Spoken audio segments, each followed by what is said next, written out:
Good evening and welcome to the February 11th Natchitoches Parish School Board meeting. I would like to encourage you to please silence your cell phones. And tonight's meeting, the prayer will be led by Mr. Micah Nicholson and the pledge by Dr. Grant Eloy. And right after the prayer and pledge, we will have a moment of silence for some of our educators who have, yes, sir. So if you'll keep standing after the pledge and the prayer. You want prayer first? All right, please bow your head. Heavenly Father, we come to you today asking for your guidance, wisdom, and support as we begin this meeting. Help us engage in meaningful discussion, allow us to grow closer as a group, and nurture the bonds of community. In Christ's name we pray. Amen. Amen. Attention, salute, pledge. Pledge allegiance to the flag of the United States of America and to the republic for which it stands, one nation, under God, indivisible, with liberty and justice for all. And if you'll keep standing. All right, thank you. Thank you. Mayor. We are going to have a moment of silence for four very important people to our parish. A moment of silence will be for Mr. Samuel Jackson. He started working for NPSB in 1967 and retired as a principal in 2008. A moment of silence for Miss Joanne Jody Dew. She taught in various Natchitoches Parish schools, retiring in 1997, but started her educational journey in 1957. We're honoring Mr. Dale Skinner. He started his education career in 1962. He served as NPSB superintendent, retiring in 2020, but his career spanned 50 years. We are also having a moment of silence for Mrs. Elizabeth Clark. She taught at various high schools, retiring again in early 2024, if you'll take a moment.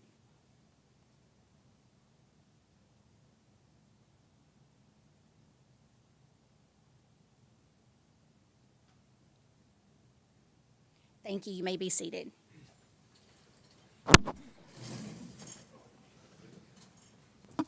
Okay, I do want to take a moment to remind the public that if you're here to speak on an agenda item, to please fill out a form at the back of the room to be passed this way. And we'll call the meeting to order and start with a roll call. Mr. Danzy? Here. Mr. Matuire? Here. Mr. Benefield? Here. Mr. Harris? Present. Mrs. McGaskey? Here. Ms. Palmer? Ms. Phelps? Here. Ms. Harvey? Here. Mr. Fredu? Here. Mr. Nicholson? Here. And Ms. Page? Here. We have a quorum. Thank you. So we'll start tonight with the superintendent's report. Dr. Eloy.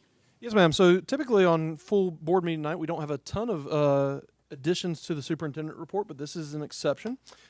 Today, February 11th, actually at midnight, to make it very dramatic, the folks from Harvard and Stanford released their education recovery scorecard. And what's neat about that is if you watch the NAEP results that came out, I believe, about 2 weeks ago now, that was a really negative thing for our country. But if you were in Louisiana, it's probably the first time that we've been able to celebrate education as a state, especially in terms of everyone else was kind of having bad news and we were the bright spot. And we got to give credit to our Louisiana Department of Education, our leadership with Dr. Brumley, and then also obviously all the teachers, students, et cetera, throughout the state. But what's really neat about that is it highlighted, I think, about 10 districts in Louisiana. Some of them you might know, like Lafayette, obviously Rapides locally. But we were the only district out of literally probably tens of thousands of districts nationwide that exist.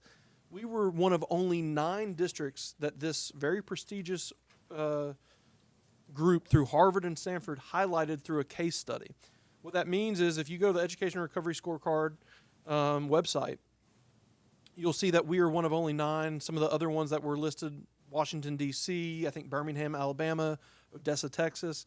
But what they're doing is they're trying to get the word out that there are people, despite NAEP not being great, despite a lot of people saying public education nationwide is not experiencing good stuff, there are districts that are doing it the right way and showing growth. And we are humbled to be able to say that we were one of those districts.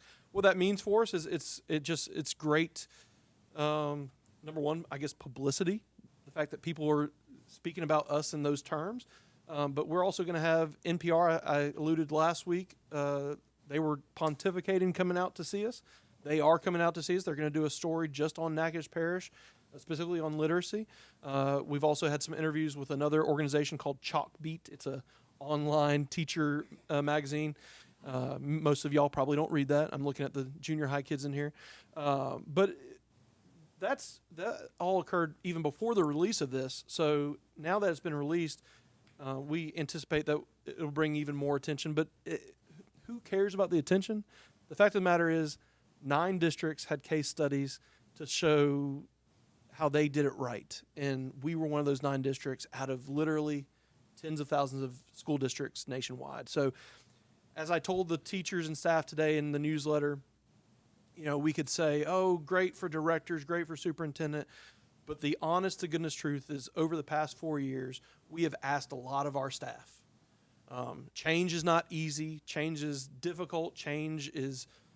It's a struggle. And the fact that they have done it with such grace and they've done it in a way that has improved outcomes for our kids, we cannot say enough about their efforts over the past 4 years. And so, thank you to a board that's supportive. Thank you to a staff that's supportive. But this prestigious recognition goes out to the people who are on the front lines working with our kids every day, who are doing the hard work while we're making decisions in our, as I like to say sometimes in my ivory tower. But thank you. Can we pause for a round of applause? That's a lot of greatness.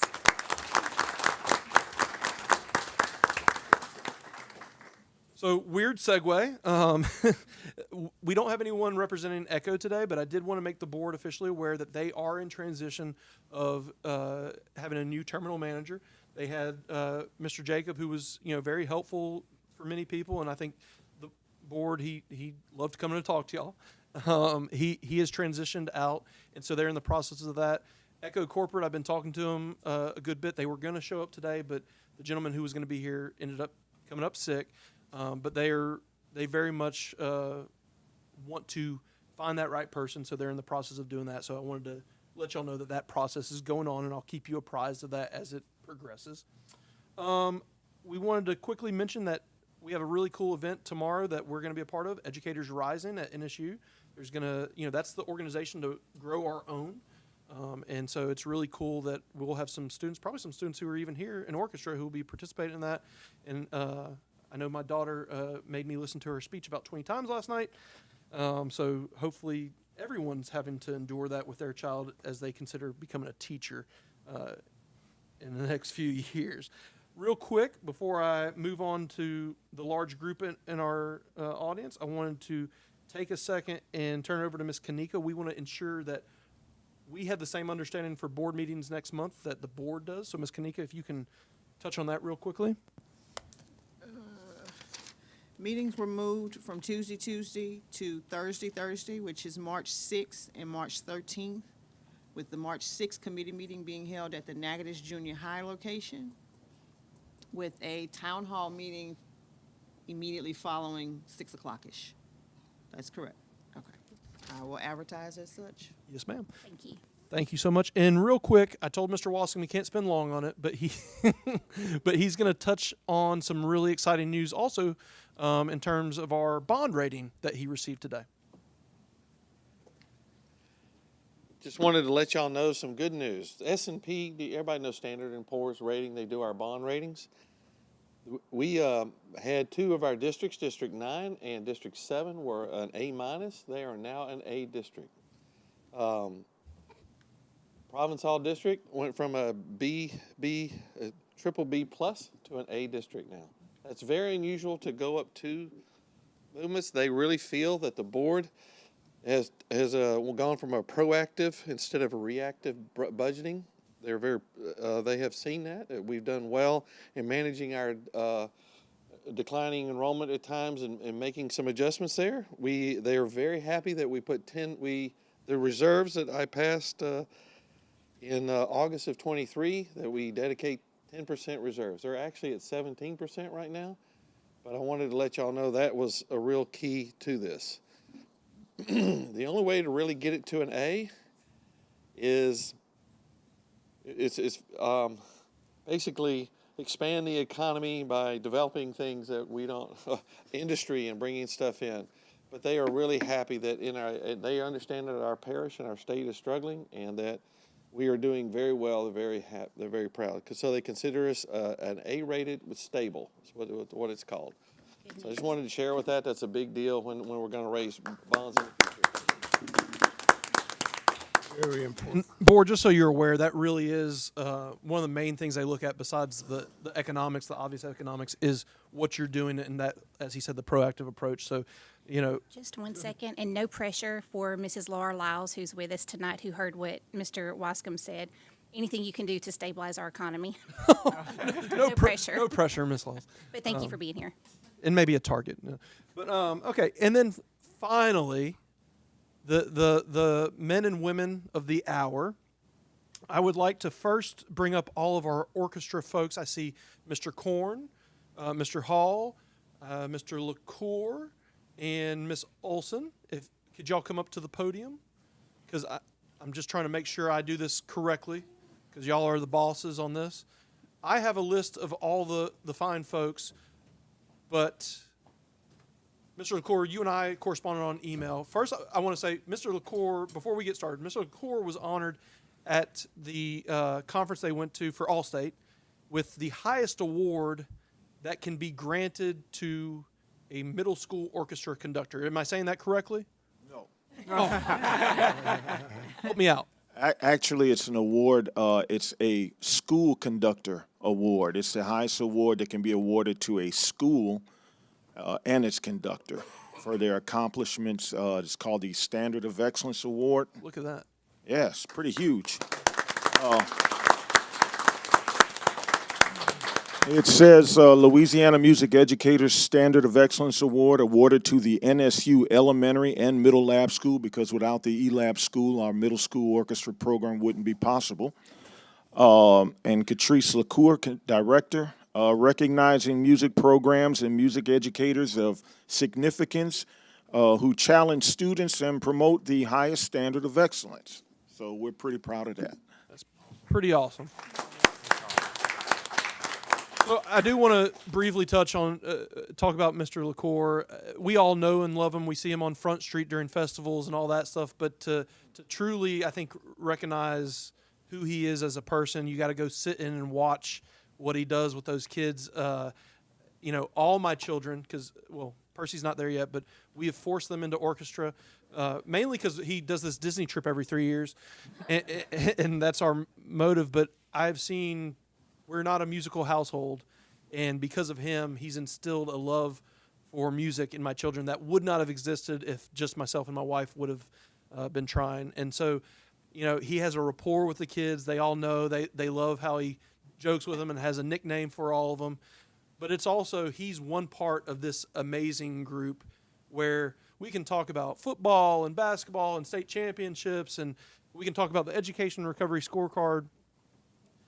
But one of the things that's been consistent for as long as I've been aware of Natchitoches, and probably longer than that, is the orchestra in this district. And I can't imagine there is another district that competes with us unless they have millions of people, so they have the numbers. But in terms of population and what we have and what we're producing, I mean, I think what y'all have done is nothing short of amazing. And it needs to be said that I'm sure you've had district support in the past, and I hope you feel you have it now, but a lot of that work was done unilaterally just because y'all are amazing people who are passionate about your field. So I would like to round of applause for all four of these folks. I'd like to say, too, that I went to school with Mr. LaCour and at Grambling State University, and I've seen him.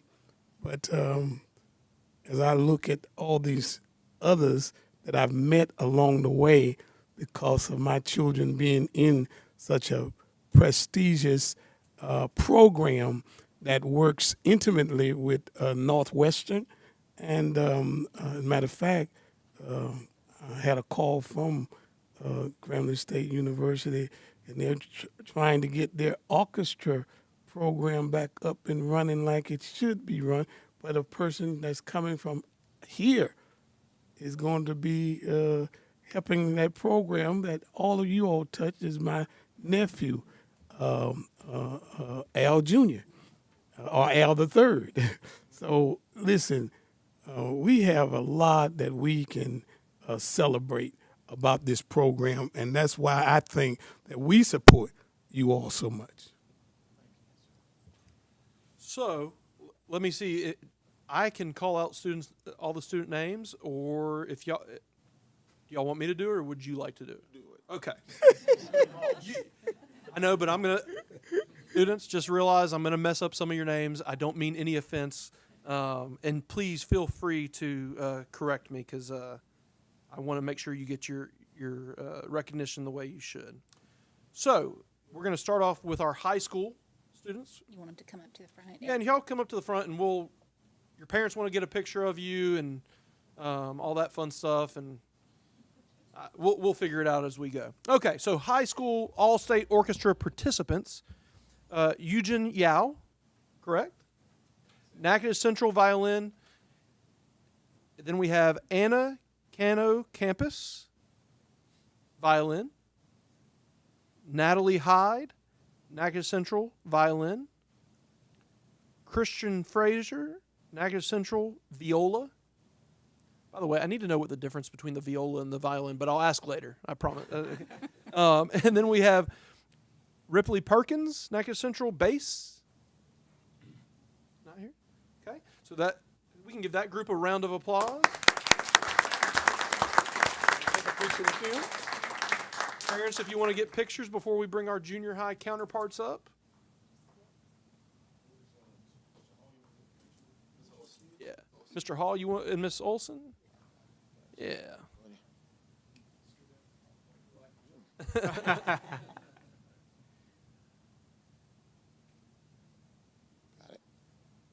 Awesome. All right, and I guess high school, get ready because this junior high list is long. You're about to get some really good kids. We have Jaden Fernandez from NSU Middle Lab, violin. I see Hunter French from NSU Middle Lab, violin as well. Nicholas Washington from Magnet, violin. Everett Watson from Magnet, violin. Tano Ilaye from Middle Lab. Piper Foshi from Middle Lab. Peyton Hilaire from Magnet. Juhi Han from Middle Lab, violin. Robert Williams from Magnet, violin. Kinley Harrell from NSU Middle Lab, viola. Andrew Fontenot from NSU Middle Lab, cello. Rylan Snow from Magnet, cello. Zoe Ukpai from Magnet, cello. Ethan Johnson from Middle Lab, bass. Boss Lacaz from Magnet, bass. Carson Lyles from NSU Middle Lab, bass. That's an impressive group.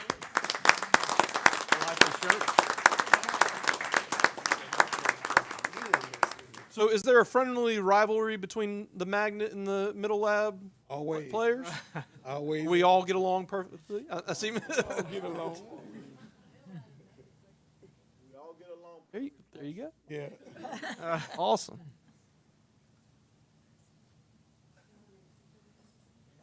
I think they still play football together. Yeah. Well, they used to. Hey guys, y'all scoot in together son. There you go.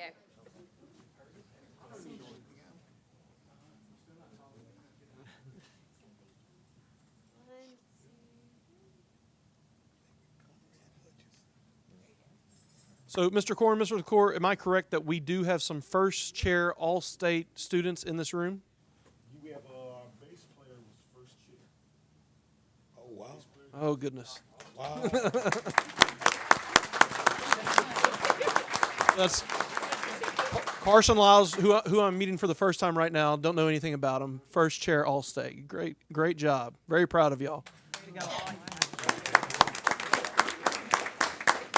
And finally, I see Miss Ducote or Mrs. Ducote and Mr. Antavius are here. Would y'all like to come share any words about your orchestra students or your program? That's a voluntold thing. I'm asking, but I said if I'm talking, you're talking, so come on. I'll let you go first. Ladies first. Okay. Just that one of the unique things about Middle Lab School, and I know he can speak to his school as well, is just we try to be that old terminology, the whole child, educate the whole child. So much goes into what Mr. LaCour does with all of these students and Mr. Paz and our talent teachers, and they really teach them in a way that you don't receive in those core classes. So they're learning skills that they can carry with them for the rest of their life and hopefully into college with some scholarships. So very good job. Very good job. I'll second what Mr. Cody said, but what I really, really love about the orchestra department is on any given day that you're walking through Magnet, you get to hear a lot of music. And if you know me, I'm always humming, and I'm always in the room messing with them. But it was close to Christmas time, and they were playing Carol of the Bells one day, and I posted it on Facebook for everybody to see, but to walk down the hallway and hear those kids playing at the level that they play, I just feel like it should be recognized, and y'all got that opportunity, so kudos to y'all. And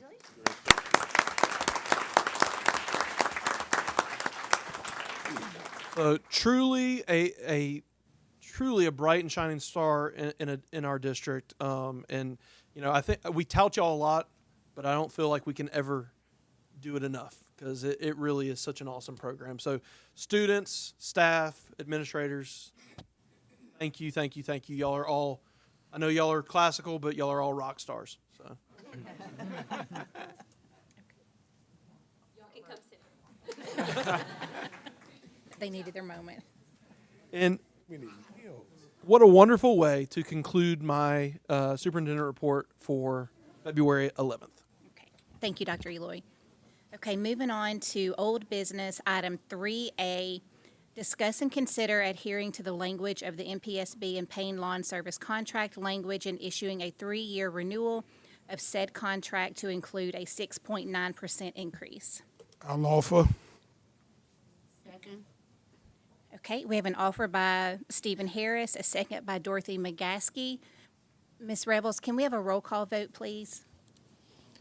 Mr. Danzy? Yes. Mr. Matoir? Yes. Mr. Benefiel? Yes. Mr. Harris? Yes. Mrs. McGaskey? Yes. Ms. Palmer? Yes. Ms. Phelps? Yes. Ms. Harvey? Yes. Mr. Fredu? Yes. Mr. Nicholson? Yes. And Ms. Page? Yes. Motion passed. Thank you. Item 4, new business, school board member training resolution. Dr. Eloy? I believe we already did that last week, and Okay, it's a so we don't non-voting. need to- Yes, ma'am. Good deal. Okay, consent agenda. We just need a motion because that's a resolution just to add it into the records. Okay. I'll offer. Shame on you, sir. Second. All right, we have an offer by Russ Danzy, a second by Stephen Harris. All in favor, say aye. Aye. Motion carries.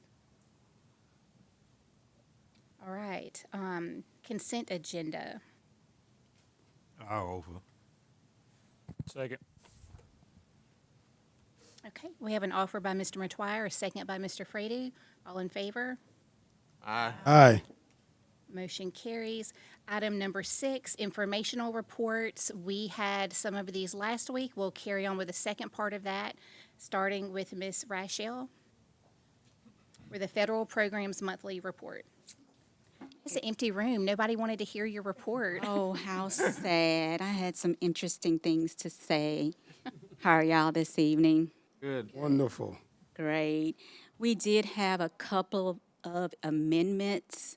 I want to highlight for Title I, we received an increase in funds of $308,793. And so we submitted an amendment that has been approved for some additional instructional programs geared towards summer school 2025 to support Cane River Children's Service population, NIET, professional development. We did do an amendment on one of our salaries for our coordinator of homelessness as she has moved her retirement date.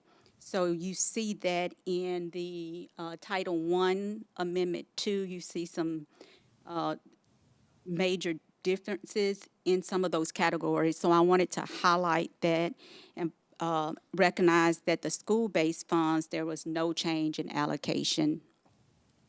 So that was the amendment for Title I.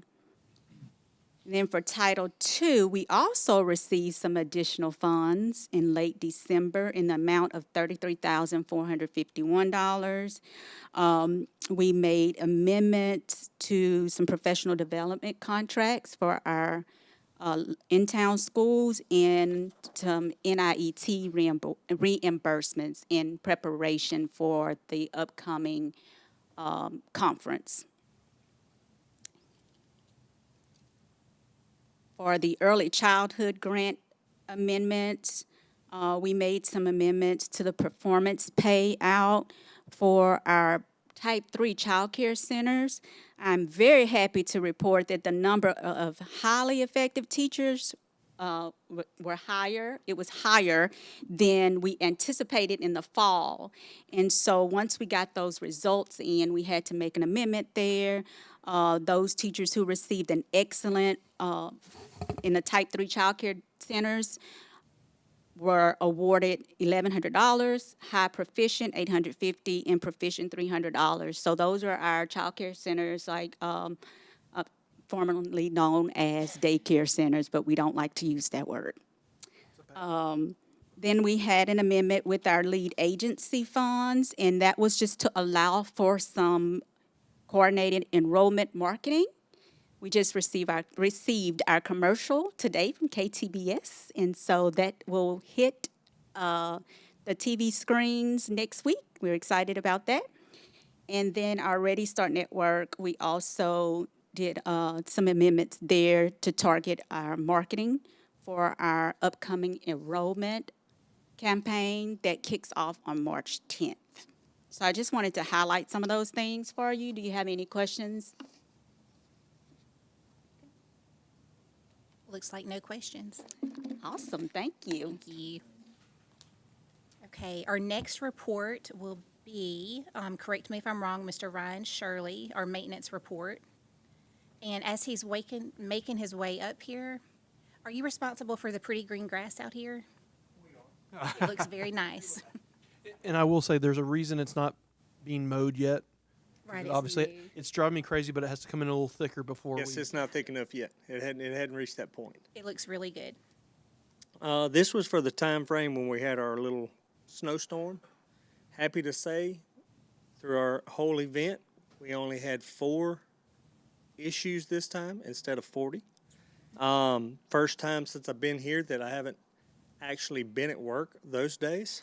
So kudos to me. I guess we're doing something right. We did have multiple freezer issues, which is kind of odd during that stint. We had a lot of them due to the cold weather that went down. I think we had 6 issues as far as that side of things this year, but nothing major. I mean, it was just small stuff. Heating and cooling issues, of course, y'all know we fought that from one side of the district to the other due to those reasons. Construction, the batting cages at Lakeview are completed. If you haven't seen them, you need to check them out. They're actually very, very nice. We're 75% done with the awning at Goldonna. So we should be, as soon as we get our next little clear spell, that should be wrapped up and finished. Other than that, not a whole lot going on other than just basic issues. Mr. Shirley, on that batting cage, there's a couple of punch list items. Yes, we still have some painting left to do. We have the turf. It's been so wet and cold, we can't do the painting. Well, we've done some of it, but it's got to be redone. And on the turf issues, they have strips that you glue down in order for that turf to stick. Well, with the concrete being so wet, with all that Okay, thank you.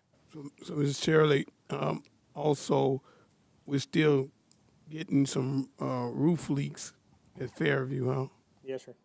Well, look, I'm just gonna let y'all know, Right. through this time, I think we had a total of 31 leaks across the district. Wow.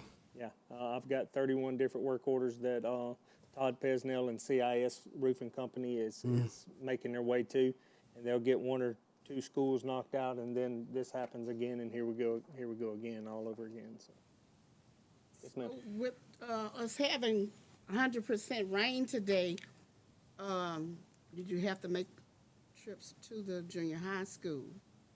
It's leaking. Not gonna say it's not. It is still leaking, but we can't do anything when it's wet.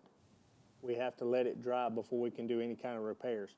We have went up on the roof in the last few instances we've had, and we found some of those leaks and repaired a few of them.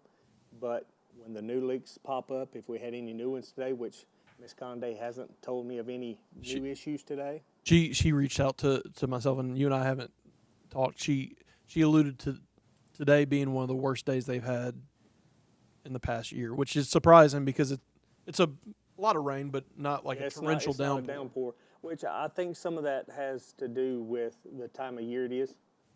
Things when they get cold, they tend to shrink. When they expand, so between the hot and cold over the last few days, it may have expanded, which opened some pores. Now that it's getting cold, the rain's in there, it'll close them back. So hot and cold has a lot of effect on that. LP Vaughn's pre-K playground. 2 weeks. I talked to the lady at APC Play again today. We will have it up and going in 2 weeks. She has assured me we have about 4 tons of rubber that they will be bringing, and I think they will extend that about a 20 by 30, and the new little toys that they have inside will go out. I do need to get with Mr. Wascom. I was supposed to have done that last time. I think we do have some that is out there that's in disrepair that we may need to remove. So there is some removal that's going to happen on that. I hate to say it, but we may have to go back and look at buying some new stuff and putting in those areas. Okay. Thank you. You're welcome. Thank you. If no other questions, we thank you. Madam President, I have a question. It's just to revisit. Mr. Shirley, you did some work at Marthville last year around the gym, rerouting some water. Any follow-up with that? We have had no issues. That's I great. actually went and bought me a meter to test the moisture level. I didn't have one of those, so Lee allowed me to go buy one of those. We have actually been staying between 11 and 15%, which is lumber percentage. Yes, So that's good. Yes, it's been amazing since we cleaned that out. That's great. Now, we did put the new basketball court back there for them, so I haven't done anything. I'm glad you reminded me. After this rain, I'm going to go check and make sure that the new basketball court didn't divert anything that way. So, Okay. Thank you. all right. Okay, thank you, Mr. Sher. Oh, you're popular No. tonight. We've got one more. No. I want to recapitulate back to federal program just briefly. I want to compliment the working together between us and ESSER and the superintendent, and knowing that it wasn't always just easy to put together what needed to happen with the ESSER funds toward, to me, perpetual sight as far as what it will do for our educational system, because we put the money in the right place. And I think that the people of our district need to know what actually happened, because they had to make sure that that money could go toward the particular things. Even when it comes to, let's say, even buildings and things like that. You couldn't just take that money and do what you wanted to, but I think we put that money, and I want to compliment this board for not impeding you all's sagacious suggestions.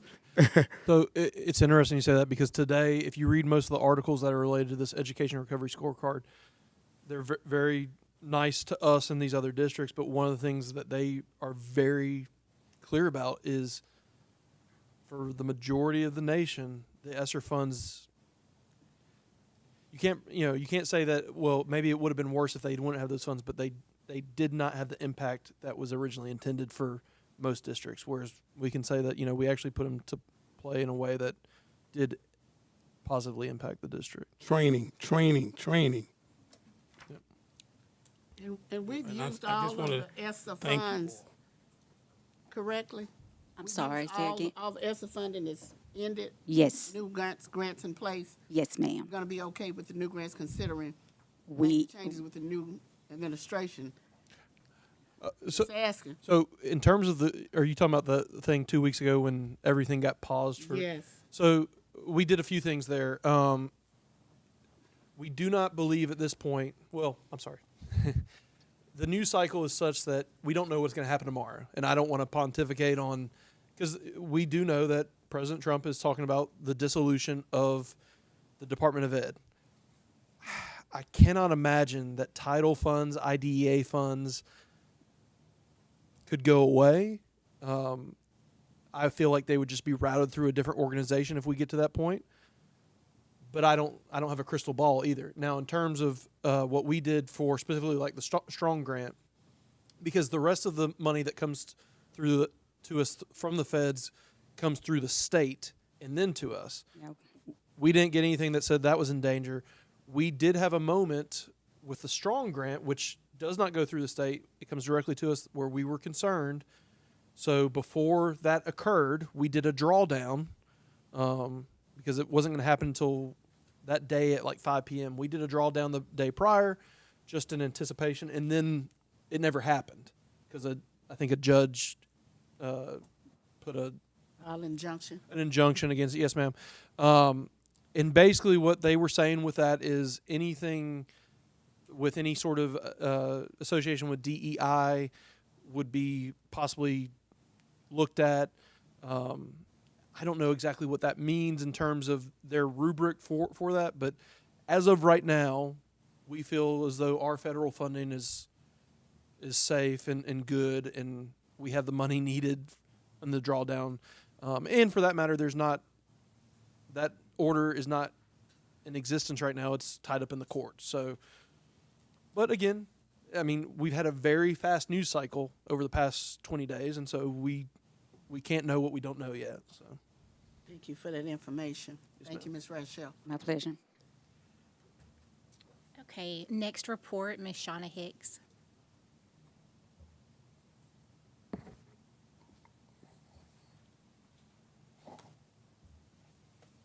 Good evening. I apologize for giving y'all paper copies this month, but the paperwork just wasn't there for me to get it in board docs on time.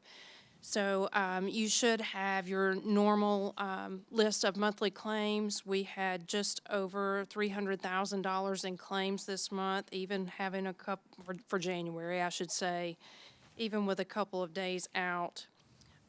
We are still averaging about $20,000 a day when we are operating. So that's remained consistent through the year, and we're just over $2 million on collections at this point in the year. And behind that paper, you will see our average participation by school for breakfast and lunch.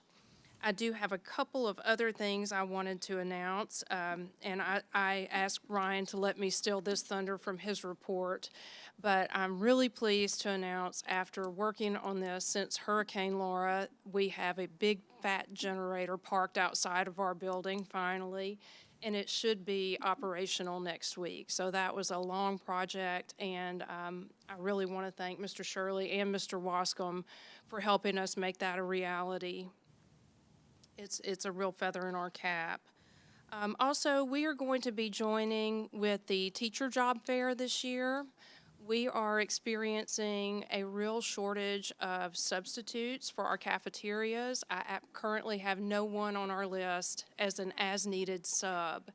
So I'm asking all of you to help us recruit too. If you know someone who is looking for a flexible gig, it's great hours and great teams to work with. So we will be there. Anyone interested in inquiring about being a substitute for food service, we'd love to see you at the job fair in March. And from the looks of things, I may have some movement in my cafeterias due to retirements next year. So typically, we stay really staffed, but some of our ladies and gentlemen have been with us for a while, so we may be looking at some retirement. So there could be some shifting there. So if that is an aptitude and an interest of someone, we encourage them to come out and talk to us and find out about those opportunities in our cafeterias. That is going to be March the 5th. Do you guys have any questions for me? Thank you. Thank you, Ms. Hicks. Okay, so item 7A, Ms. Palmer, before we get to your report, we do have some public input tonight. We have Ms. Rosemary Washington that wanted to address the board. And so, Mr. Kozad, if you do have 3 minutes to speak, if you'd like to come to the podium.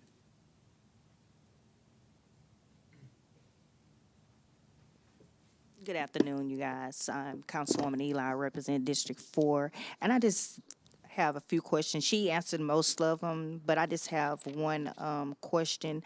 How are the funds allocated to each school for the federal and the states? Miss Rochelle, would you be comfortable answering that for us?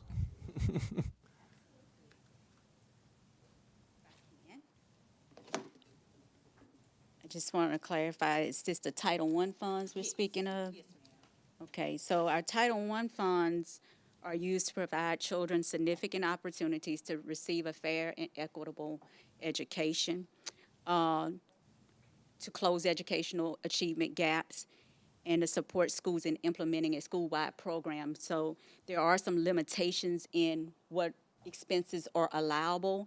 So just a couple of things that are allowable costs based on student needs. And I have to say this is all rooted in student needs. And so our Title I schools have to submit a school improvement plan. It has to go through a review process before they start expending funds. Some of those things are high-quality curriculum, dual enrollment opportunities, early education, PBIS and discipline, STEM, anything that's related to students' academics, advancing their academics, is what we have our Title I funds are allocated specifically for.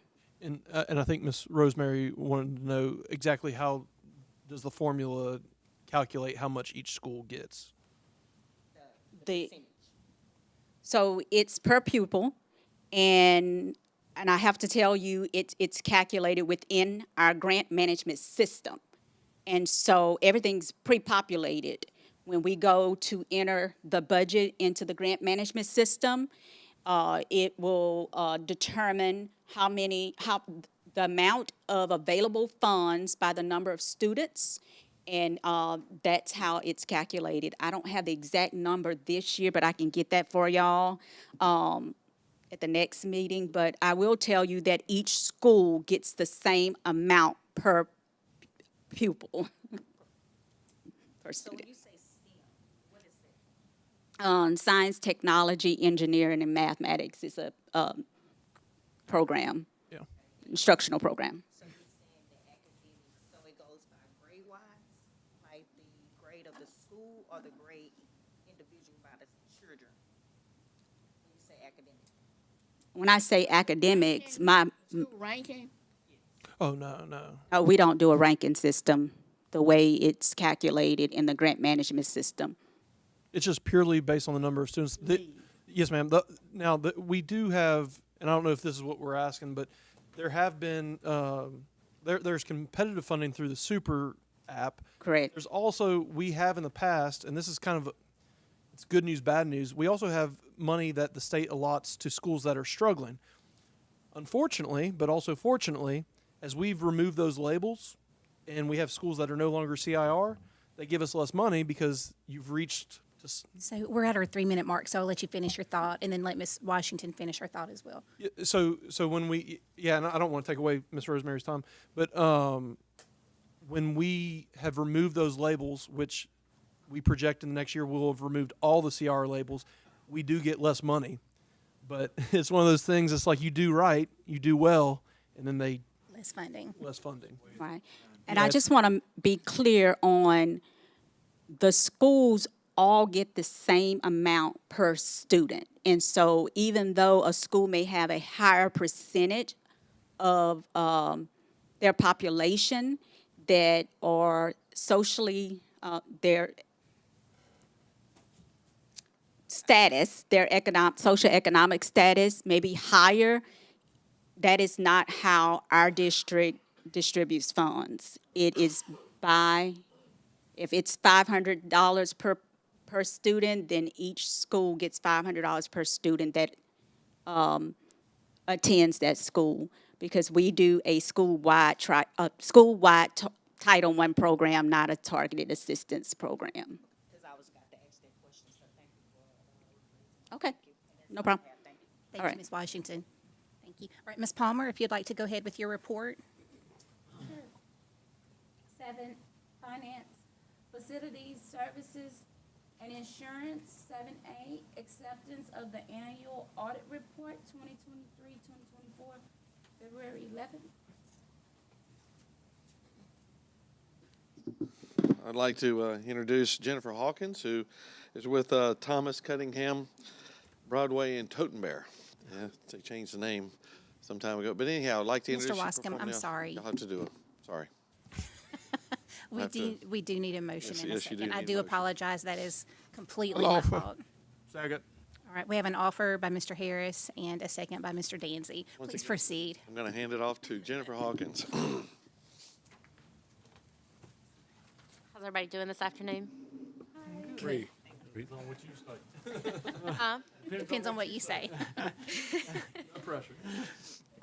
So I like to first kind of say what an audit is. There's a lot of misconception on an audit that we're going to find everything, that we're going to look at everything, and that is not what an audit does. So what we do is we get the numbers from your accounting staff, and we do put them on paper, but it is, really this is the school board's report, and then we just say whether or not our opinion is modified or unmodified.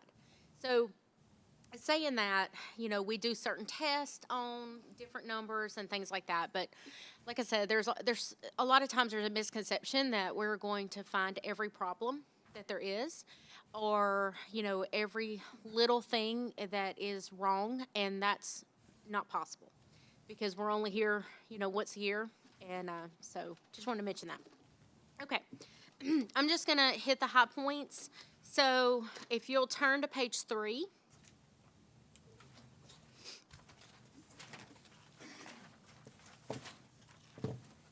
And this is a comparison between this year and last year as far as the income statement and the balance sheet. So the statement of net position, you can see that the total assets they decreased just a little from one year to the next. And this is every fund of the government on this statement.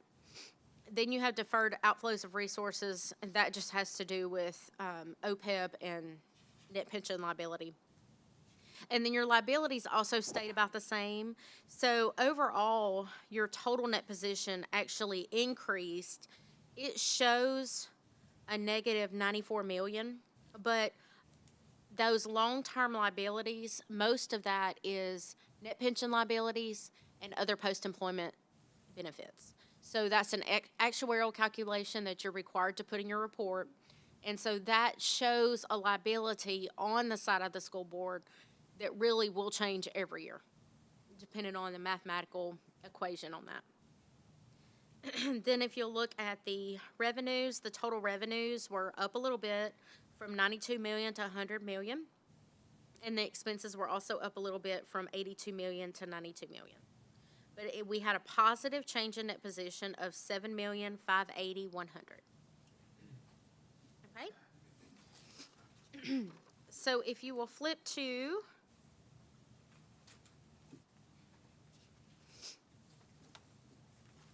page 14.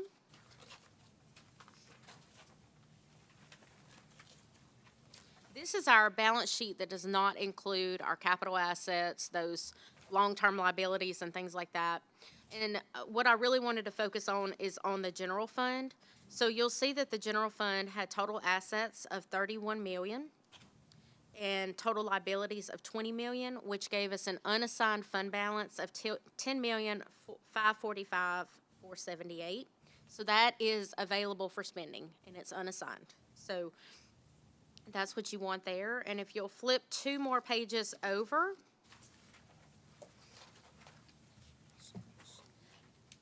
you'll see that the total revenues of the general fund was $62,667,430, where the total expenditures was $66,634,812. And then if you'll flip to the very next page, there was some transfers. So overall, the general fund did have a loss of $2,724,968. That loss mainly came from a decrease in sales tax. So there was about a $2 million decrease in sales tax in this audit year. And there was also a decrease in the MFP. So that's really where that came from. And then I'm going to go to page 63. This is our schedule of audit results. So you'll see that we gave an unmodified opinion. There was no material weaknesses in internal control. We have had internal control weaknesses over the last several years. One was the school activity funds, just some segregation of duties where there just was, it was very difficult to make sure that everything was being controlled as far as inventory, cash, and everything like that, because you mainly have one person doing all of those jobs. Within the last several years, Mr. Lee and Dr. Eloy, they have worked really hard to get the schools to implement a lot of procedures. And so with those mitigating factors, we did take that finding out this year. We're hoping to continue that. I know. That was great. First year ever. Yes. So I did, I talked to them. I actually talked to some principals. And, I believe that definitely has been an improvement. I mean, that finding has been in there even when Forever. Roger was doing the school That's activity forever. funds. Yeah. That's right. So there has just been major improvements on that. There was also a finding last year where y'all were not getting the financial documents at the meetings. I know that y'all are getting some more improved financial documents now. So because of that, we took that finding out too. We did have 2 compliance findings. One is that it was a late submission of the report. So the report was due December 31st, 2024 to the legislative auditor. And with the changes in accounting and things like that, that was, that just caused a delay in the audit process. Okay. And I don't anticipate that happening again. And then there was also a budget finding. State law requires for the budget to be amended if there's an unfavorable variance of more than 5%. And there was this year, we figured it out, that it was summer school, to Lee's disappointment. So that was the only 2 findings there. Those are findings that, even though they're in there, they are compliance findings, we do not expect them to be, and repeat findings on that. We don't expect it to be a late finding again. And the budget finding, I will say, with the amount of funds that run through the school board, I mean, that's a finding that I really would expect from time to time. So the only other thing is, if you'll turn to the very last page, on page 80, these are the results of the statewide agreed upon procedures. So not only when you have an audit, you also have to have what's called statewide agreed upon procedures. So that's where the legislative auditor decides what's best practices for every government. So on top of the audit, then there's certain other things that we have to look at. One is on policies and procedures, and there was some specific things in the language on the policies and procedures for ethics that was not in y'all's policies and procedures, but Dr. Eloy and Ms. Page and I have talked about that, and they're going to work on that. Another thing was bank reconciliations. There was not written evidence of reconciling items. I talked to Ms. Dunn about that. I feel like that's going to be taken care of next year. And then this is something that is going to be very difficult to get out of, and it's where the school board employees are responsible for cash collections that do not share cash drawers. When you have one secretary, there's not much you can do about that. And so the legislative auditor makes us put it in here and mention it, but like I said, y'all have really improved those mitigating factors so much on the activity funds. So, do y'all have any questions? I do have a question for you. So the report that was due on December 31st, is that an actual fine that we pay for being late with that report, or it's just No, ma'am. So it's just that one finding. Okay. And so there's no fine on it. It'll be the finding. And we actually did apply for an extension from the legislative auditor's office. You go in and you just apply for an extension. Okay. And so with that, normally they give you that, they still make you put the finding in. But what they can do is cut your funding. That's what they can do. But when you do an extension with a good reasoning, then they're not going to cut your funding on that. Okay. And this actually will go to the legislative auditor tomorrow. So we applied for an extension for a 90-day extension, and we're within that time. Good. So, Thank you. yes, ma'am. Are there any questions, board members? Thank you. Thank you so much. You're welcome. I think we should.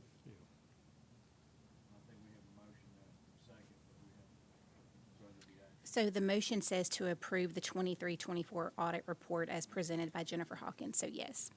Yes, and we already have a motion and a second. And Ms. Revels, can we have a roll call vote, please? Mr. Danzy? Yes. Mr. Matoir? Yes. Mr. Benefiel? Yes. Mr. Harris? Yes. Mrs. McGaskey? Yes. Ms. Palmer? Yes. Ms. Phelps? Yes. Ms. Harvey? Yes.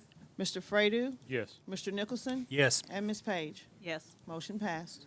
Thank you. Item number 9, executive report, Russ Dancy, chairperson.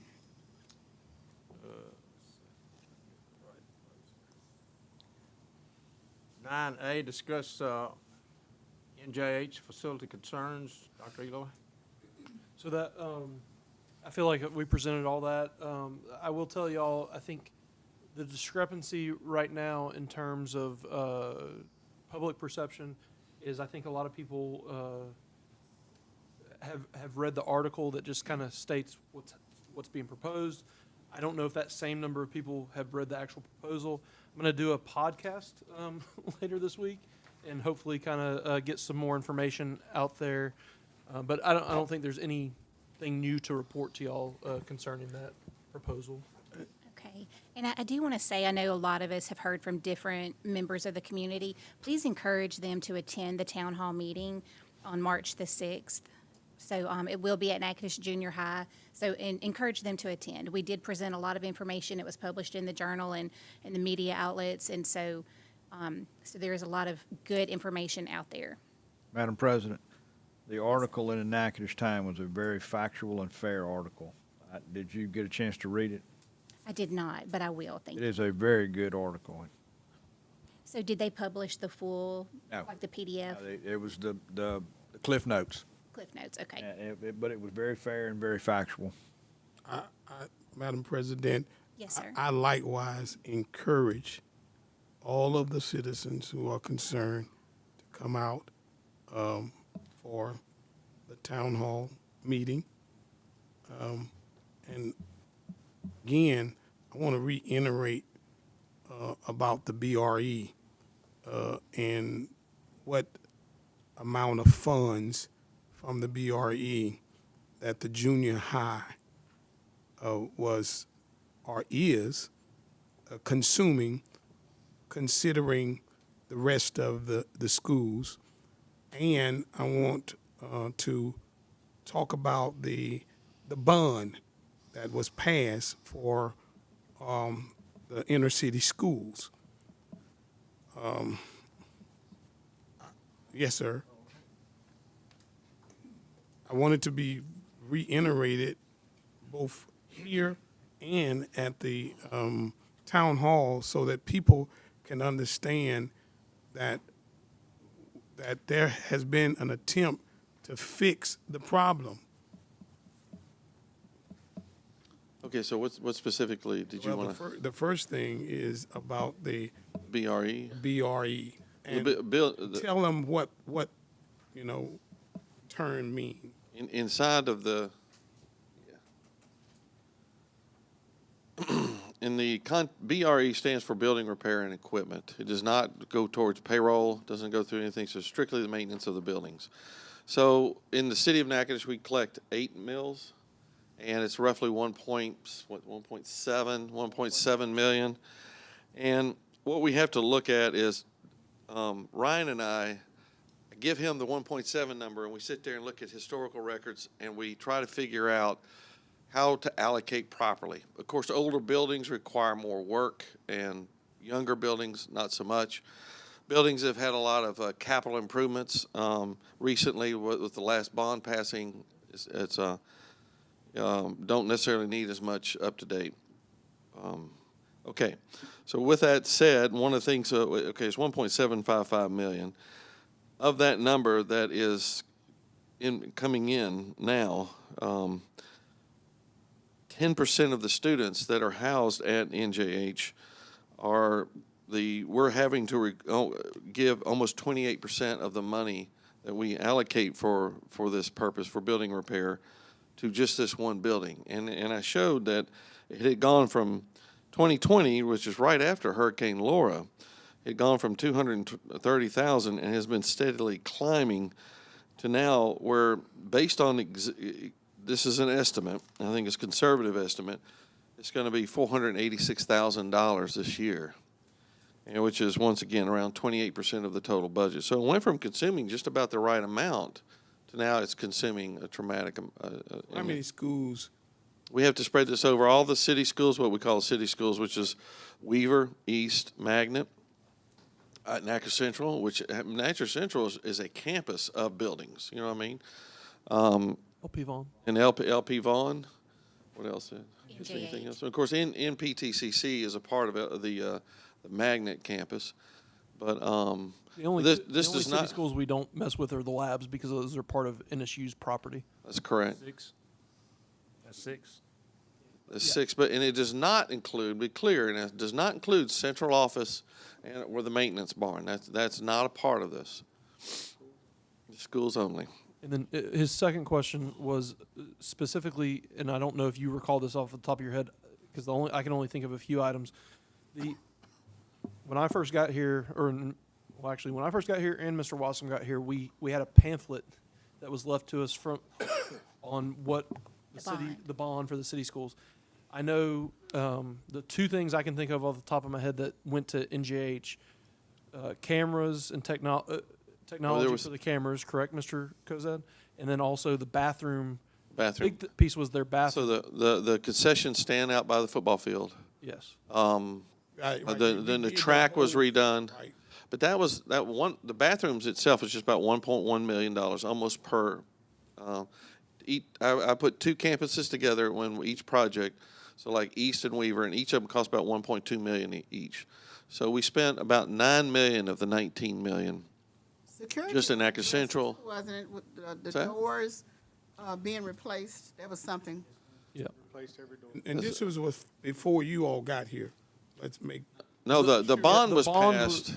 The decision making for the bond was done by previous Right. Correct. staff and board. Right. But the work was done under. The work was pretty much exclusively done. It was exclusively done by me because the football complex at Natchez Central was the only thing that was underway. All the rest of it had not been started. So the other question is, we had already, before the bond, put money into repairing roofs, though. There was a bond passed, I think, as the school reopened. Isn't that correct? Right, because it reopened. So No, they didn't pass the bond to reopen it. They just took the money out of general. Yeah, it was out. Oh, they just spent it. I'm sorry, that predates. There was no bond with that. It just out of not general fund, out of the surplus money we had in the school system. Reserves. But it was put to prepare, first of all, the gymnasium, to redo the roofing on the gymnasium, and I think on the other buildings. I I believe. I think it was focused on the flat areas, not the dome. Yeah. Because looking at I can only speak from what I see when I get up there on the roof. It appears as though there was some foam type stuff that they put in. The biggest thing was they decided to put AC units on top of the building. Remember, there used to be a big cooling tower that was removed. Well, the tower's still there, the frame of it, but all that was removed, and they put the ACs on the building. Then they had to hit stress points to make sure that the AC didn't come through the roof, so they had to do a bunch of work in that. So that was millions of dollars to get that going. I think it's roughly $5 million that was spent, at least over the process of about 2 years from what I was able to research. I did not realize it had not come from a bond, but it does make sense. I don't know of a bond that we would be retiring it at this point. So, yeah, you're right. There was no bond. It was just taken out of general funds. General fund, it was, well, I guess it would be general fund. It was surplus money that they reserved from the reserve. Well, it would be those reserves, but let's not call them surplus money because we have to keep that in there. Please let's not let it get as low as it once did before I got here. It was down to like less than $2 million at one point, and you do not want that. Then when they started opening the school, it was right at $8 million in that account. Is that right? It was way up. No, the roof was fixed. There is definitely roof and air ducts and AC and everything that was put into that building. So, no, Ms. Washington, if you'll wait just 1 second, we'll have a pause, and as a courtesy, I'll let you finish your question, because I feel like you didn't talk a whole lot for your 3 minutes. So if you'll give us a good spot to pause, we'll recognize you. But they did all that work inside the building, and I guess when you don't know no better, you ain't got sense. They did all the work inside, and they didn't do nothing on the roof. After they did everything inside of it, fixed it all pretty, painted it all up, then we get a big rain and everything, then it was leaking. Yeah. So, you know, a blind man know to fix the roof before you start building inside. All right. The roof. That's where the big problem was. Then they come back and spend, I don't know how many $100,000 trying to patch the roof. And every time they patch it, it rained, it leak instead of patching, and we still patching. Well, I'd like to say here, the life expectancy of that roof has come to its end. We're basically just putting Band-Aids on something we're never going to be able to fix unless we get in there and rip it off and completely replace it. So you said the gym the roof for the gym was repaired and it's leaking bad, where they had to remove the kids when they had a game. Okay, they done some repair before I came aboard. You can see it. If you look at the roof, you can see the discoloration. Some is lighter and some is darker on the dome. They did not replace all that. As far as I can tell, they done minor repairs. They got up on certain areas of it and recovered it. It was not completed from nothing to new. No, it was not. It was repaired. That was actually my team before Ryan joined the team. Getting that was post Hurricane Laura damage. We had a lot of impact injuries to the dome. Okay. We did a temporary patch, thinking that it would only be 2 years later, and we would be. I was told this product we're using would probably only make it 2-3 years, and sure enough, 2-3 years later, the leak started showing up. So Why did we use materials that were only going to be good for 2 or 3 years? Was that because that was what was affordable? it was affordable, but Like we were just throwing money at a problem where they didn't go in and do repair, they just did patching. And it was Basically- the same problem over and over. it's basically like patching a radiator before you have to replace the entire radiator. You're just trying to buy time until the insurance money comes in. We're still waiting on the insurance money to come in, and then a massive repair that will fix it. More long-term will happen to the dome. Because the dome does need, to the dome specific, to the dome, well, it's actually going to be a fix to the whole thing, but. We've been waiting on that for 2 years and still don't have it, so. Well, it's 2 years before you too. It's 4 been years, 5. Still don't have it, so It's been 5, but when the insurance company paid when they when the insurance money had paid, when it happens, the reference to Fairview Alpha leaking, that leaking would not be happening and all. It's going on everywhere. So that's the contention of the lawsuit. This is a problem. Right. So the real issue is this. No matter what decision we come up with, we're going to have to do something in moving those children to fix the problem. That's correct. And hot diggity dog, it's our responsibility to fix this thing and stop kicking the can down the road and fix this roof.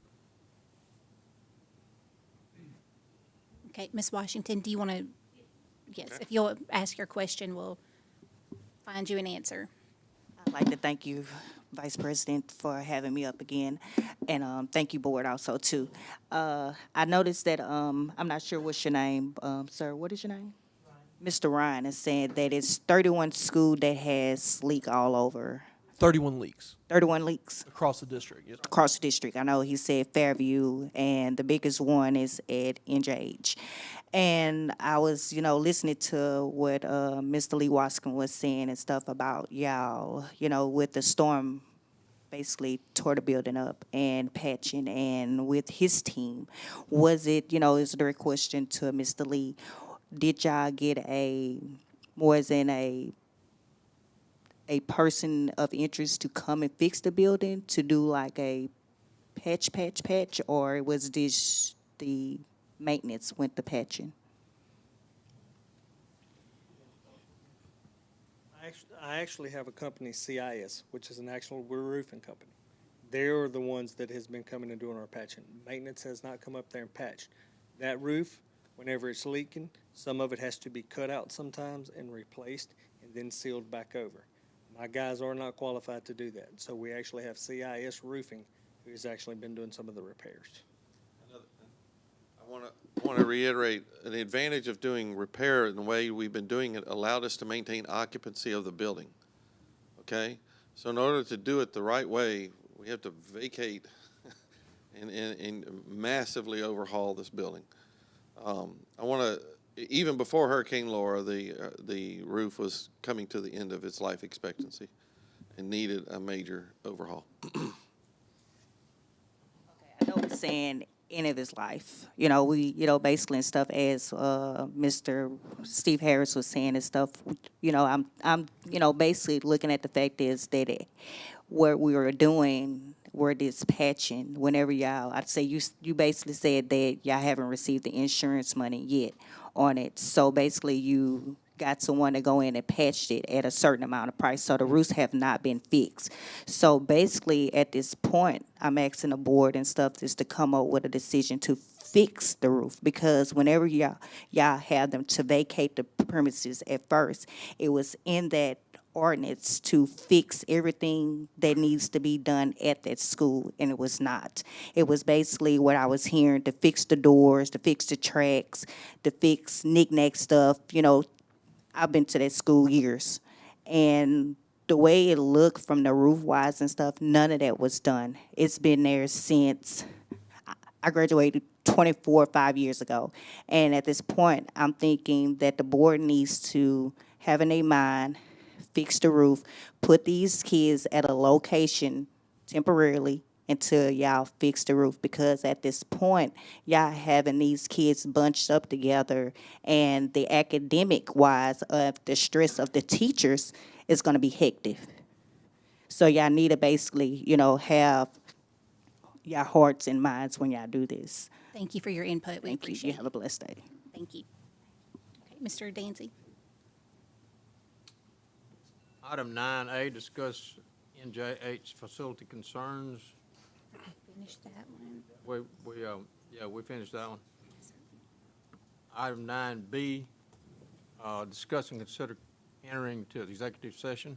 So real quick, if I may interject, the first executive session needs to, I would ask a motion for it to be tabled, because our representation is in another mediation in Baton Rouge, but will be available in March. And then if I can jump ahead. I move that we table it. Second. All right. All in favor? Aye. And the second one, Ms. Kanika, you gave me directions that I don't recall. Been trying to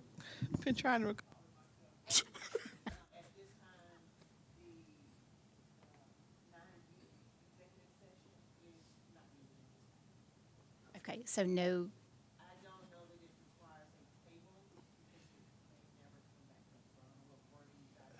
Take no action. Item 9, Take no action. I move we take no action. okay. Do we need a vote on no action? Okay. Yeah.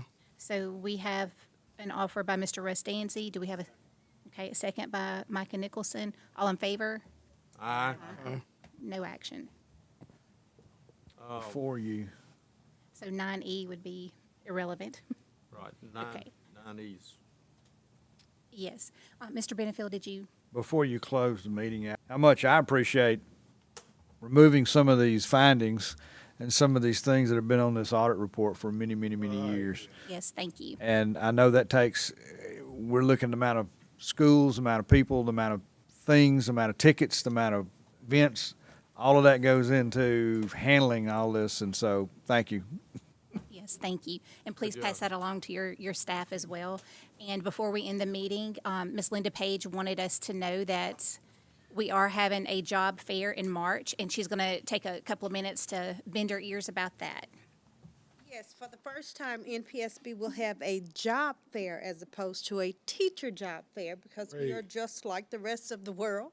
We need a little bit of everything, and we have definitely changed the caliber of people we're employing, and so we want to keep that up. So for the first time again, we will have that. We're looking for teachers, bus drivers, administrators, everybody, tutors, parents, all of that. The other thing I'd like to say is last night was phenomenal. Since you didn't come to Zumba, you missed out. That's all I have to say. I'm sorry, You I missed missed out. It was amazing. Will y'all be doing that again, Ms. Page? It will be, our next one will be line dancing on the 25th. Okay, be sure and enlist the help of Miss Rosalind Jones from Natchitoches Central. She is the line dancing guru. Really? Yes, so be sure and enlist her help. Okay. Yes. I'm gonna learn. What, okay, March, what is it? When we come back, the 25th, we will have, the job fair. Yes, it's March 5th, March 5th, what time? between 9 and 11. We're in the technology building. Right, and the line dancing with Same building. same building, same, what date? The 25th. 25th. Okay, Mr. Nelson, you may want to attend? You're good, okay. All right, do we have a motion to end the meeting? I so move. Second. Okay, all in favor? Sorry, Bill's supposed to second it. Well, he lost out. Meeting's adjourned. Beat you. She beat you, Mr. Matrai.